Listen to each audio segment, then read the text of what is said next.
Me llamo Isidora, tengo 35, y 10 años de matrimonio con Héctor.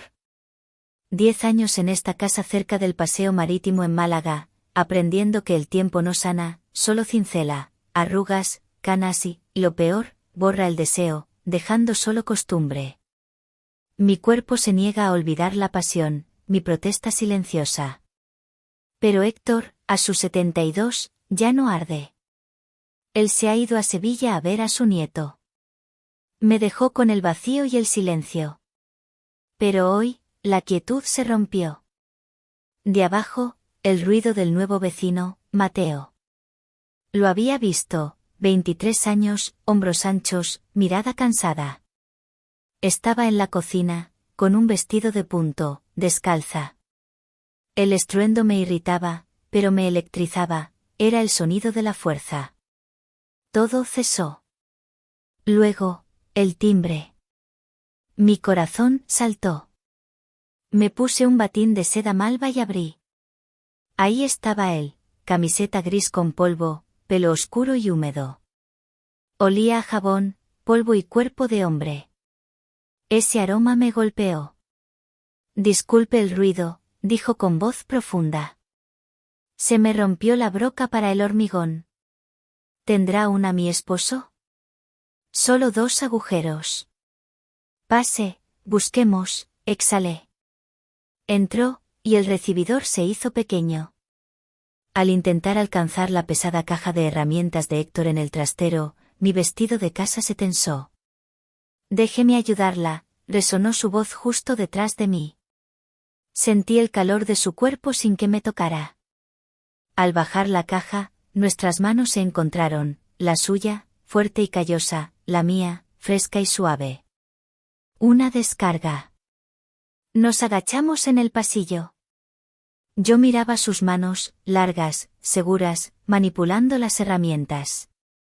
De pronto, alzó la cabeza y me miró. No como vecina, sino como mujer. Admiración pura. Encontramos la broca.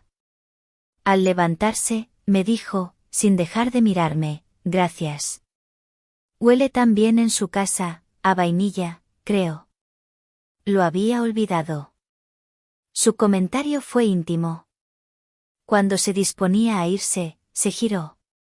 La gente ni se saluda. Gracias por ser diferente. Aún con él, usted. Rompí la barrera. Para ti, solo Isidora. Una sonrisa lenta y cómplice en su rostro. Asintió y se fue. Me quedé en la puerta, temblando.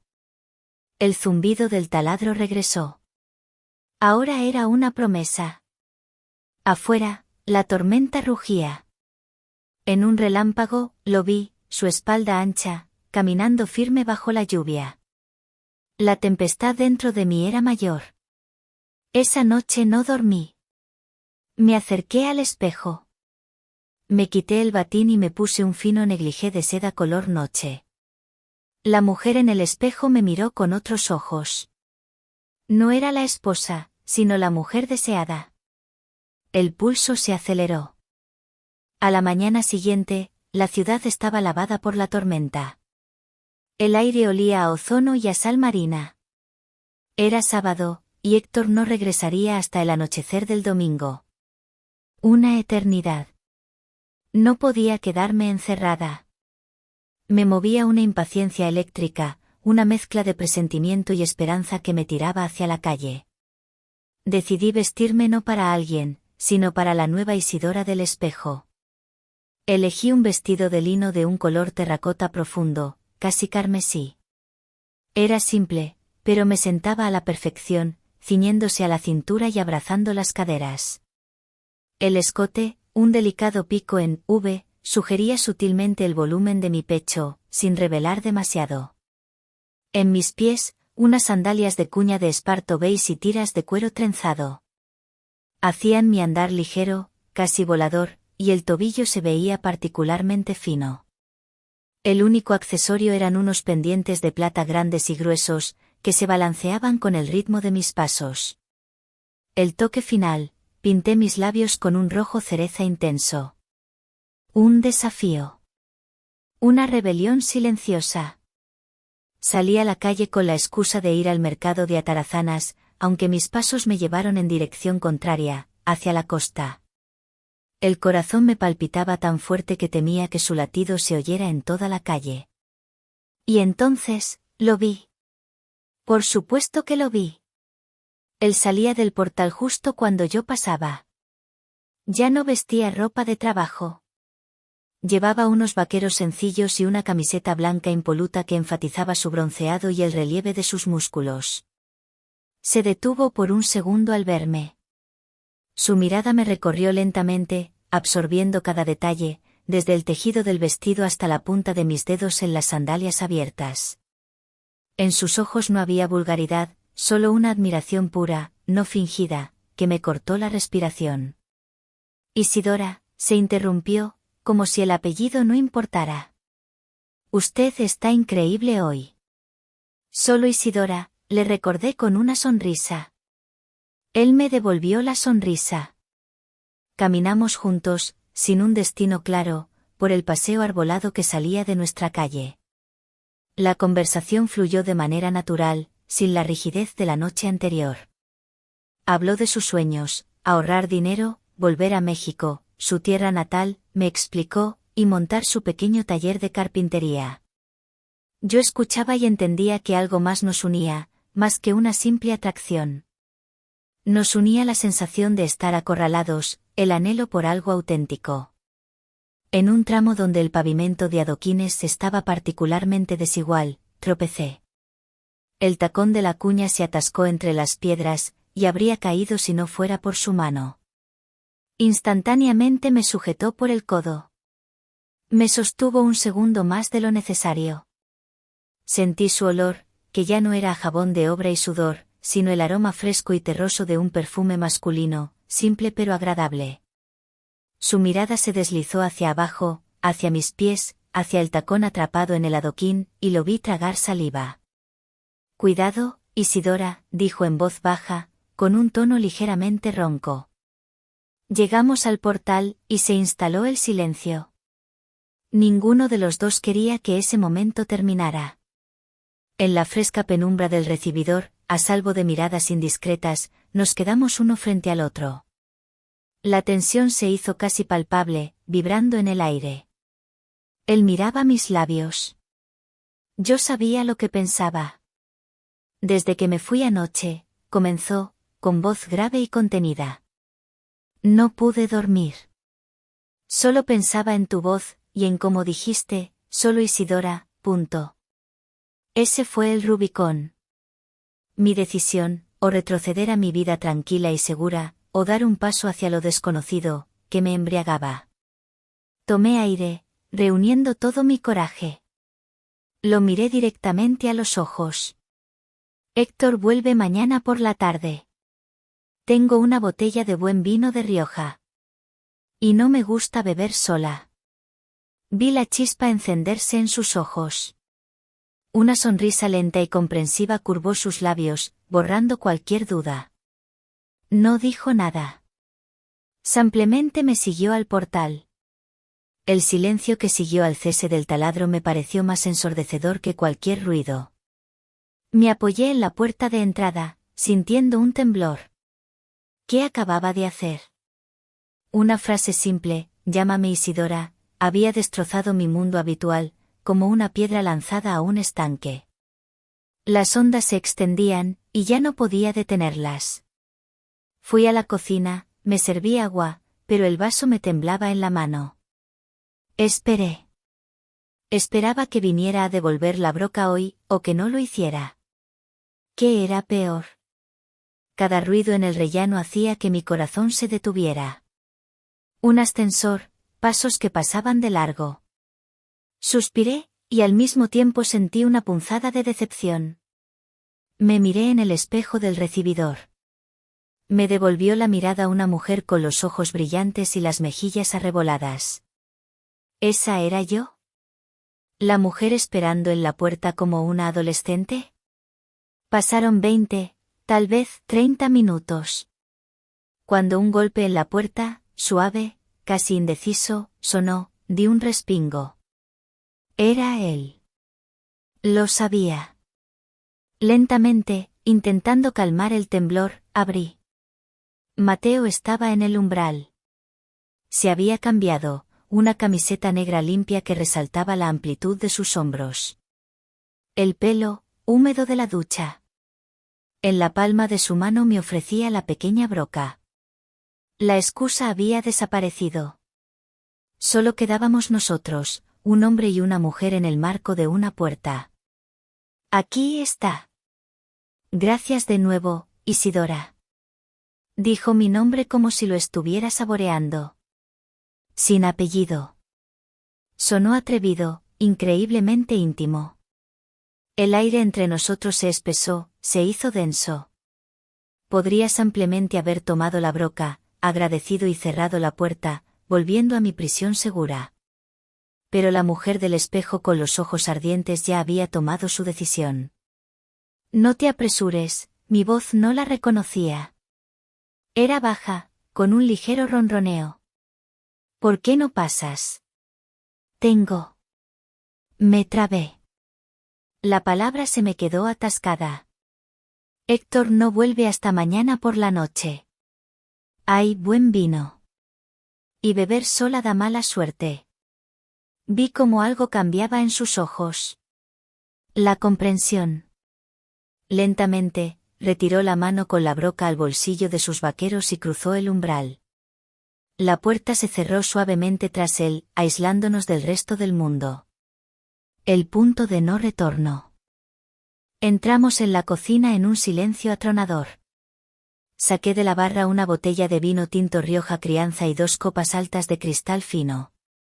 Las manos me temblaban un poco y las dejé sobre la mesa con un ligero tintineo. Mateo no ayudó. Simplemente se quedó de pie, apoyado en el marco de la puerta, observándome. Me sentí a la vez vulnerable y deseada bajo su escrutinio. Como si estuviera en un escenario y él fuera el único espectador. Intenté abrir el vino, pero el sacacorchos viejo se resistía. El corcho se desmigajaba y no salía. Permíteme, dijo en voz baja. Mateo se acercó por detrás.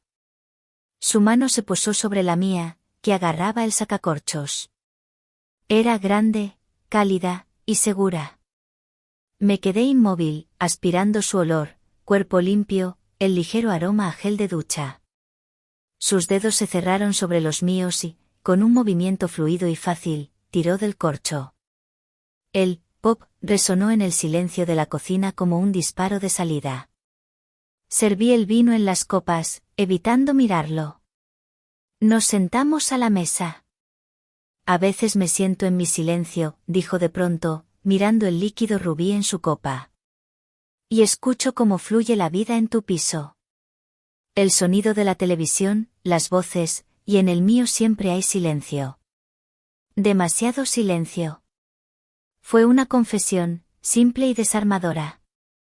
No solo vivía un piso más abajo, sino que escuchaba mi vida, envidiando incluso su rutina. Veía mi jaula desde fuera y quería entrar. Mi silencio es más ruidoso que tu televisión, le respondí, y él levantó la mirada. Nos miramos por encima de las copas. Ya no hacían falta palabras. Lentamente, extendió la mano por encima de la mesa y me tocó la cara. Solo acarició mi mejilla con la punta de los dedos. Un toque ingrávido, casi imperceptible, que hizo que una llama recorriera mi piel. Eres muy hermosa, Isidora, susurró.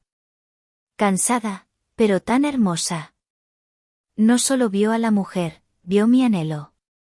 Se levantó, rodeó la mesa y se detuvo a mi lado. Me tomó de la mano, me obligó a levantarme, y mirándome directamente a los ojos, se inclinó lentamente y me besó. No fue un beso voraz, ni hambriento.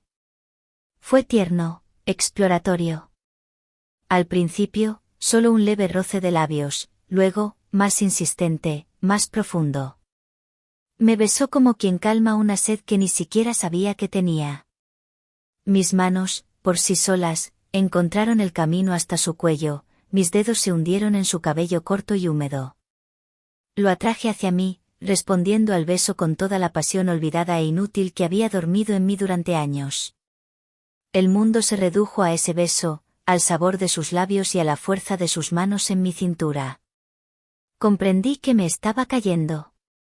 Y por primera vez en mi vida, no sentí miedo. El beso terminó tan abruptamente como empezó. Nos quedamos en el centro de la cocina, respirando con dificultad, mirándonos. Las palabras eran innecesarias, lo habrían estropeado todo. En sus ojos vi el reflejo de mi propia conmoción y de mi deseo. Tomó mi mano con cautela, entrelazó nuestros dedos y me guió en silencio fuera de la cocina. Entramos en el salón. Este era territorio de Héctor. La pesada estantería pulida, las filas ordenadas de libros que nadie leía, y sobre la repisa de la chimenea, las fotografías. La principal, la de nuestra boda. Yo, joven, de blanco, él, ya entonces adulto y seguro. Ahora, de la mano de Mateo, miré esa foto con un escalofrío distante, como si fuera una imagen de una vida ajena. La única luz en la sala venía de una vieja lámpara de pie en la esquina, que proyectaba sombras largas y caprichosas, transformando la familiar habitación en un mundo misterioso y extraño. Nos detuvimos en el centro. Mateo soltó mi mano, pero no se alejó. Me miró a los ojos, y en su mirada no había una pregunta, sino la certeza. Lentamente, casi con reverencia, se inclinó hacia el cinturón de mi batín y lo desató. La seda se deslizó sin ruido de mis hombros y cayó a mis pies, quedando en el suelo como un montón informe. Me quedé solo con mi sencillo camisón de punto, que de repente pareció indecorosamente fino y revelador. No tenía prisa. Se arrodilló, tomó el borde del camisón. No tiró hacia arriba, simplemente sostuvo la tela, sopesándola en la palma de su mano. Era su siguiente pregunta, formulada sin palabras. Y yo respondí. Puse mis manos sobre sus hombros y, sintiendo cada músculo bajo su camiseta, se la quité lentamente por encima de la cabeza. A la luz tenue de la lámpara, su cuerpo parecía tallado en piedra. Fuerte, joven, cubierto por un ligero brillo de sudor. El resultado de un trabajo físico honesto. La visión era casi abrumadora. Mis dedos, como si hubieran cobrado vida propia, lo buscaron. No apretaba, no aferraba. Exploraba. Con la punta de los dedos, acaricié la línea de sus clavículas, los músculos firmes de su pecho, el rastro de vello oscuro que descendía hasta el cinturón de sus vaqueros. Fue una reverencia, una admiración por la belleza y la fuerza de las que tanto tiempo me había visto privada. Se enderezó y, levantándome en brazos, me sacó del salón. Lo abracé por el cuello, hundiendo la cara en la curva de su hombro. Me llevaba tan fácilmente, como si fuera una pluma. Pasamos junto a las fotografías, junto a los fantasmas de mi vida anterior, me llevó al dormitorio. Mi santuario. Con cuidado, me dejó sobre la cama, en las sábanas frescas y tensas. No se abalanzó, se acostó a mi lado, apoyando la cabeza en una mano. A la luz tenue que venía del pasillo, simplemente nos miramos. El silencio estaba lleno de todo lo que no habíamos dicho. Isidora, su susurro era como una oración.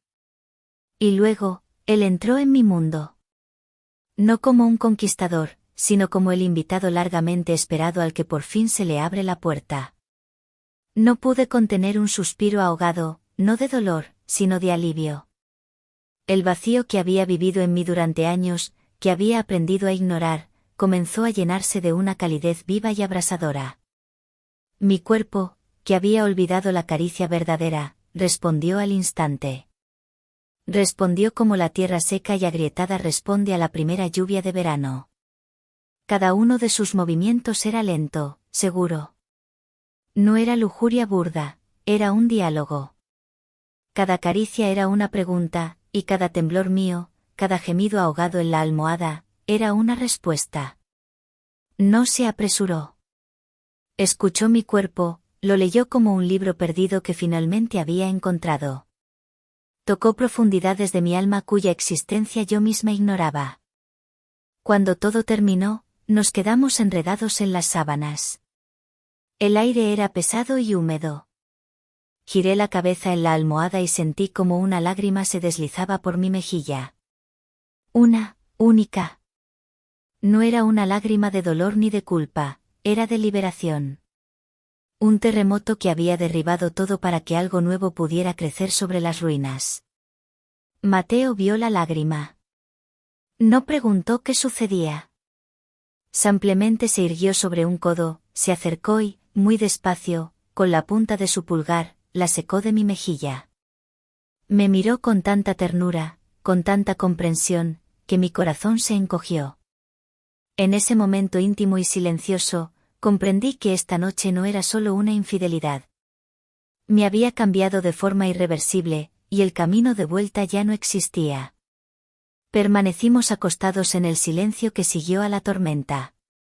No era un silencio vacío o incómodo. Era un silencio de entendimiento, lleno solo con el sonido de nuestras respiraciones y el latido de nuestros corazones. La luz del pasillo dibujaba una larga franja dorada en el techo. La miraba y pensaba que mi vida acababa de dividirse en un antes y un después. Y la frontera era esta noche, esta cama, este hombre a mi lado. ¿Tienes frío? Su susurro rozó mi oreja. Se acercó más y me cubrió con el edredón hasta arriba, acomodándolo con cuidado por debajo de mi espalda. Este gesto simple y hogareño me conmovió más que todos los besos apasionados. Había ternura, había cuidado, no por el cuerpo que acababa de conocer, sino por mí. ¿Por qué lloraste?, preguntó con la misma calma. Giré la cabeza hacia él. En la penumbra, su rostro parecía joven y, a la vez, sorprendentemente maduro. No eran lágrimas de tristeza, susurré. Es como cuando tienes mucha sed y das el primer sorbo y ya no puedes parar. Él lo entendió. No dijo nada, solo volvió a pasar su dedo por mi mejilla, justo donde había estado la lágrima. Acunada por su calor, su olor, su respiración tranquila, sentí como me invadía el sueño. Observé el temblor de sus pestañas, cómo se relajaban los músculos de su rostro. Se estaba durmiendo aquí, en mi cama. Tan vulnerable, tan confiado. Y la visión de su rostro dormido en mi casa era el espectáculo más íntimo y más prohibido de todos. Quise recordarlo así, para siempre. Y justo en ese momento, en esa frágil e ideal quietud, sonó un ruido. Brusco, metálico, ajeno. El sonido de una llave girando en la cerradura de la puerta de entrada. Mi corazón se detuvo. Se congeló por un segundo aterrador, y luego latió con una fuerza salvaje, resonando en mis oídos como un repique de campanas de pánico. Me senté en la cama de golpe, impulsada como por un resorte. Mateo se despertó al instante. Su cuerpo se tensó. Nos miramos con los ojos muy abiertos por el terror. La puerta se abrió. Isidorita. ¿Estás en casa? Decidí darte una sorpresa. Salí antes de Sevilla. La voz de Héctor, alegre y despreocupada, resonó desde el pasillo. El mundo se derrumbó. El mundo tierno y soñoliento que acabábamos de crear se hizo añicos. Comenzó el caos mudo y frenético. Mateo saltó de la cama, agarrando febrilmente su ropa esparcida por el suelo. Vaqueros, camiseta. ¿A dónde correr? ¿La ventana? Un tercer piso. No había balcón en el dormitorio. Héctor, yo estaba en la ducha, grité, tratando de sonar tranquila, pero mi voz se quebró. Los pasos en el pasillo se acercaban. La única salvación, la única opción que ofreció mi cerebro invadido por el pánico, fue el viejo armario ropero, un mastodonte oscuro, como un sarcófago. Lo señalé con una mano temblorosa. Mateo lo entendió sin palabras. Corrió hacia el armario, se escabulló dentro y alcanzó a cerrar la pesada puerta justo un instante antes de que el pomo de la puerta del dormitorio girara. Solo alcancé a ponerme el batín. Héctor entró en la habitación. Estaba sonriendo. En sus manos traía un ramo de margaritas algo arrugado. Te extrañé. Decidí no esperar hasta mañana. Esto es para ti. Su sonrisa se desvaneció lentamente. Me miró, a mi cabello revuelto, a mi rostro enrojecido. Luego su mirada recorrió la habitación, se posó en la cama revuelta y se detuvo en la mesita de noche. Allí estaban las 2 copas con restos de vino tinto. —¿2? —preguntó, y el hielo se instaló en su voz. —¿Tuviste visita, querida? Me quedé en silencio, incapaz de pronunciar una sola palabra o de encontrar una mentira plausible. Mi mundo se había reducido al espacio de esta habitación, al olor de su colonia y las margaritas, al ensordecedor latido de mi sangre en las sienes. La mirada de Héctor se endureció, volviéndose evaluadora. Recorría la habitación lentamente, como un cazador buscando a su presa herida. Lo notó todo. Y de pronto, sus ojos se posaron en el armario ropero. Tal vez vio el calcetín de Mateo que éste no pudo recoger a tiempo. O tal vez simplemente lo sintió, ese instinto de anciano que a veces es más certero que cualquier prueba. Vio que la puerta del armario no estaba completamente cerrada. Quedaba una rendija minúscula. Dejó de mirarme. Todo su enfoque se dirigió hacia el armario. Dio un paso hacia él. Luego otro. Me quedé como una estatua de piedra, incapaz de moverme o de gritar. Solo pude mirar cómo mi esposo, engañado y envejecido, se acercaba lenta, con horrible inevitabilidad, a ese maldito armario. Su mano se alzó y se posó en el pomo tallado de la puerta. La mano de Héctor se aferró al pomo tallado. Un instante paralizante.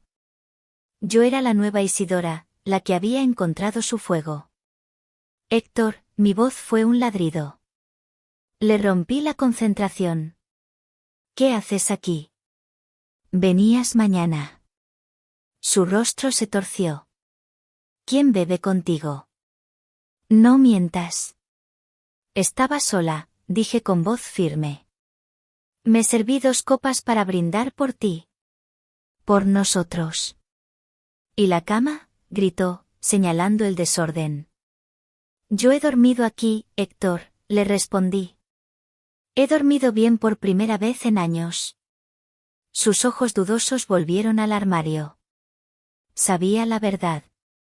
Abre. Abre esta maldita puerta. Me interpuse.